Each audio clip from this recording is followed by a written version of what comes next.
Hello everyone, welcome to Studyfy. आज की इस वीडियो सेशन में हम देखेंगे पाइथन से रिलेटेड एमसीक्यूज़ को। तो चलिए आज की वीडियो को स्टार्ट करते हैं। देखते हैं question number first, keys of dictionary must be. तो सबसे पहले तो आपको डिक्शनरी का पता होना चाहिए कि ये चीज़ होती क्या है। Dictionary is a unordered collection of items. It means कि यहाँ पर इंडेक्सिंग नहीं होती। डिक्शनरी में इंडेक्सिंग नहीं होती। जिस तरह से आपके लिस्ट में इंडेक्सिंग होती है उस तरह से जो डिक्शनरी है वहाँ पर इंडेक्सिंग नहीं होती। तो it is a unordered collection of items. उसके बाद बात आती है कि जो डिक्शनरी इसको डिक्लेयर हम किस तरह से करते हैं। तो इसका जो बेसिक सिंटेक्स है लिखने का वो लिखते हैं हम, कोई भी डिक्शनरी नेम इक्वल्स टू, इसमें इस तरह की जो पैरेंथेसिस है उसको हम यहाँ पे यूज़ करते हैं। उसके बाद इसमें लिखते हैं की, और उसके बाद की के बाद आता है कॉलन, और कॉलन के बाद लिखते हैं हम वैल्यूज़। उसके बाद हम सेपरेट करते हैं की और वैल्यूज़ के जितने भी आपके पेयर बनेंगे। इस तरह से हम डिक्लेयर करते हैं डिक्शनरी को। तो इस क्वेश्चन में पूछा कि जो कीज़ है डिक्शनरी की वो कैसी होनी चाहिए। तो इसका राइट आंसर हो जाएगा option number B, unique. Next है डिक्शनरीज इन पाइथन आर। तो जो डिक्शनरीज होती है पाइथन में वो आपकी होती है म्यूटेबल डाटा टाइप और मैपिंग डाटा टाइप। तो इसका करेक्ट आंसर हो जाएगा ऑप्शन नंबर डी। नेक्स्ट है question number 3, which of the following is use to delete an element from the dictionary. दो मेथड होते हैं किसी भी एलिमेंट को डिलीट करने के, एक होता है डेल मेथड और एक होता है पॉप मेथड। जब हम डेल मेथड से डिलीट करते हैं इसका सिंटेक्स रहता है डेल, फिर यहाँ पर डिक्शनरी नेम, लेटेस्ट सपोज में यहाँ पर डी यहाँ पर मैं लिख रहा हूँ, और उसके बाद हम यहाँ पर लिखते हैं की वैल्यू जिसको हमने डिलीट करना है। ये मेथड रहता है फॉर डेल। और पॉप को हम किस तरह से करते हैं, सबसे पहले आता है डिक्शनरी नेम, लेटेस्ट सपोज मैंने डी यहाँ पे लिया डिक्शनरी, उसके बाद हम लिखते हैं डॉट और उसके बाद पॉप और फिर यहाँ पर की वैल्यू, इस तरह से। तो इस तरह से हम डिलीट करते हैं डिक्शनरीज में। तो इसका जो राइट आंसर है वो हो जाएगा आपका ऑप्शन नंबर ए, पॉप। अब दो चीज़ें हैं, एक होता है डेल और एक होता है पॉप। इसमें डिफरेंस क्या है, जब आप डिलीट से डिलीट करेंगे तो उसकी आउटपुट आपकी डिक्शनरी रहती है, पर जब आप पॉप से यहाँ पर डिलीट करेंगे तो होगा क्या, जो भी आपकी की वैल्यू होगी वो यहाँ पर आउटपुट स्क्रीन पे आ जाएगी। यानी कि जो की में आपने वैल्यू दी होगी वैल्यू को यहाँ पर आउटपुट स्क्रीन पे शो करेगा। होगा तो डिलीट ही, पर यहाँ पर वैल्यू आउटपुट स्क्रीन पे वो शो करेगा। बस ये बेसिक सा डिफरेंस है। नेक्स्ट है question number 4, which statement is use to create an empty dictionary. सबसे पहले हम लिखते हैं डिक्शनरी नेम, कुछ भी लिख सकते हैं इक्वल करके, बस पैरेंथेसिस लगा के हम छोड़ देंगे। तो इसका राइट आंसर क्या हो जाएगा, ऑप्शन नंबर ए। नेक्स्ट है dictionary is a dash data type. Dictionary कैसा है, एक मैपिंग डाटा टाइप। नेक्स्ट है की वैल्यू कॉन्सेप्ट इज़ इन। अभी मैंने आपको डिक्शनरी का सिंटेक्स बताया था, उसमें हम किस तरह से डिक्लेयर कर रहे थे, डी इक्वल्स टू की, फिर कॉलन और फिर वैल्यू। तो की वैल्यू का कॉन्सेप्ट किस में आता है आपका, डिक्शनरी में। तो right answer option number C. Next है question number 7, in dictionary key and values are separated by. देखिए की और वैल्यू सेपरेट होती है बाय कॉलन, ठीक है, इस तरह से। पर अगर आपको की वैल्यू को सेपरेट करना तो उसको हम सेपरेट करते हैं कॉमा से। तो इस क्वेश्चन में पूछा है कि की और वैल्यूज़ को हम किससे सेपरेट करते हैं, तो की और वैल्यूज़ के बीच क्या लगता है, कॉलन। तो इसका राइट आंसर क्या हो जाएगा, ऑप्शन नंबर ए। यहाँ पर है next question, all elements in dictionary are separated by. अब इसमें पूछा है एलिमेंट्स को हम किस तरह से सेपरेट करते हैं। तो एलिमेंट्स को हम किस तरह से सेपरेट करते हैं, बाय कॉमा। इन दो क्वेश्चंस में आपको कंफ्यूज नहीं होना है। नेक्स्ट देखते हैं question number 9, which of the following is an example of dictionary. तो डिक्शनरी को किस तरह से डिक्लेयर करते हैं वो हमने देख लिया। तो इसका राइट आंसर क्या हो जाएगा, ऑप्शन नंबर सी। नेक्स्ट है question number 10, 1 2 3 are dash in the following dictionary. 1 2 3 इस डिक्शनरी में क्या है। एक डिक्शनरी यहाँ पर आपके पास गिवन है और आपको बताना है कि 1 2 और 3 यहाँ पर क्या है।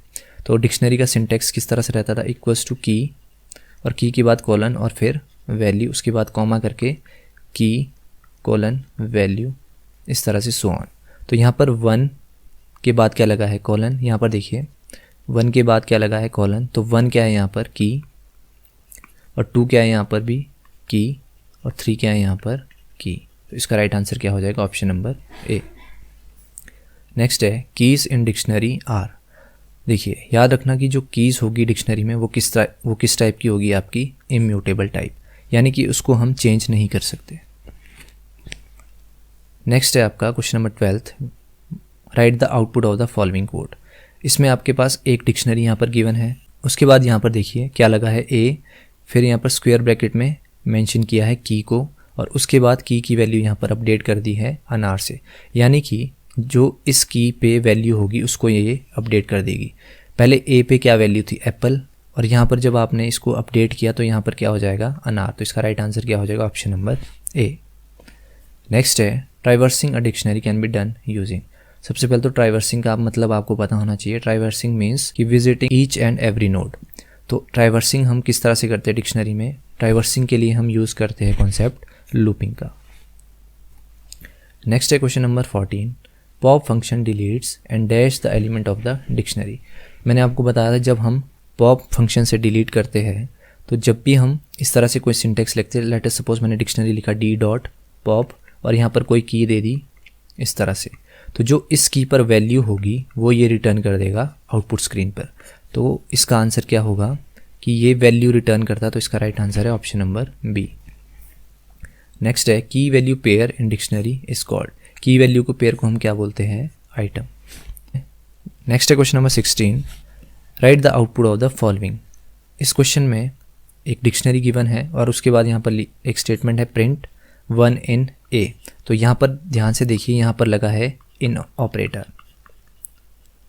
ये एक तरह का मेंबरशिप ऑपरेटर है। तो इसमें याद रखना कि जो मेंबरशिप ऑपरेटर है ये वर्क करता है ऑन की, यानी कि अगर कोई की उसमें प्रेजेंट है जो वहाँ पर मेंशन है तो ये रिटर्न कर देगा ट्रू। अगर वो की वहाँ पर प्रेजेंट नहीं है तो ये रिटर्न कर देगा फॉल्स। देखिए इस क्वेश्चन में देखिए 1 क्या है यहाँ पर, वैल्यू। यहाँ पर देखिए 1 क्या है, वैल्यू, और ये वाला 1 क्या है, की। ये है यहाँ पर की और ये है वैल्यू। तो मैंने आपको क्या बताया, जो इन ऑपरेटर है ये की पर काम करता है। अगर की वहाँ पर प्रेजेंट है तो ये ट्रू रिटर्न करेगा, अदरवाइज ये क्या कर देगा, फॉल्स। तो इस क्वेश्चन में 1 क्या था, वैल्यू। तो वैल्यू पे तो ये वैसे ही काम नहीं करता, तो इसका आउटपुट क्या आ जाएगा यहाँ पर, फॉल्स। नेक्स्ट है question number 17, dash function returns the value corresponding to the key passed as a argument. इसका राइट आंसर हो जाएगा option number A, get. Next है which function helps to merge dictionary D1 and dictionary D2। तो दो dictionary को मर्ज करने के लिए कौन सा फंक्शन यूज़ करते हैं हम, अपडेट। जैसे लेट अस सपोज एक डिक्शनरी है D1 और एक डिक्शनरी है D2। अगर D1 में मान लो लेट अस सपोज यहाँ पर इस तरह से की वैल्यू का पेयर है और डिक्शनरी 2 में है 220। अगर हमें अपडेट करना है डिक्शनरी D1 को तो हम लिखेंगे D1 डॉट अपडेट D2। तो इस तरह से अब जो आउटपुट है D1 की वो क्या आ जाएगी, 1:10, 2:20। इस तरह से डिक्शनरी जो D1 है ये अपडेट हो गई। नेक्स्ट है question number 19, right the output of the following. यहाँ पर पॉप मेथड लगा है और पॉप में हम क्या प्लेस करते हैं, की। यहाँ पर चेक करिए सी क्या है यहाँ पर, की, और कैट क्या है यहाँ पर, वैल्यू। तो इसमें बोला है कि जो यहाँ पर की है सी, इसको यहाँ पर पॉप करना है। तो जब हम पॉप फंक्शन लगाते थे तो ये क्या रिटर्न कर देता था, उसकी वैल्यू। करता तो ये डिलीट ही है पर आउटपुट स्क्रीन पे क्या शो करेगा, उस की वैल्यू।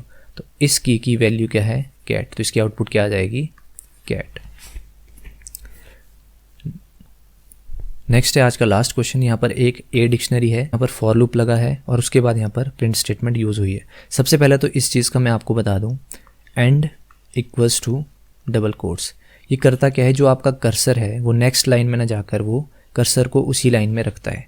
ये काम है सिर्फ end equals to double quotes का। तो इस क्वेश्चन में ध्यान से देखिए, सबसे पहले जो आई इन ए, मतलब जो आई लूप यहाँ पर लगा है ये लगा है फॉर कीज़, ठीक है। तो आई की वैल्यू ये चेक करेगा। सबसे पहले क्या है 1, कर्सर जाना तो नेक्स्ट लाइन में था पर यहाँ पर यूज़ क्या किया है, एंड। तो एंड कर्सर कहाँ रखेगा, इसी लाइन में।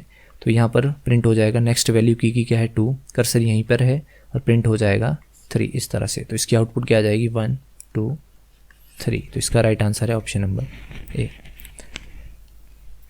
तो उम्मीद करता हूँ आपके लिए वीडियो लेक्चर यूज़फुल रहा होगा। अगर आपको वीडियो पसंद आया तो प्लीज़ लाइक करिएगा और चैनल को सब्सक्राइब ज़रूर करिएगा। तो मिलते हैं नेक्स्ट वीडियो के साथ। Till then bye bye.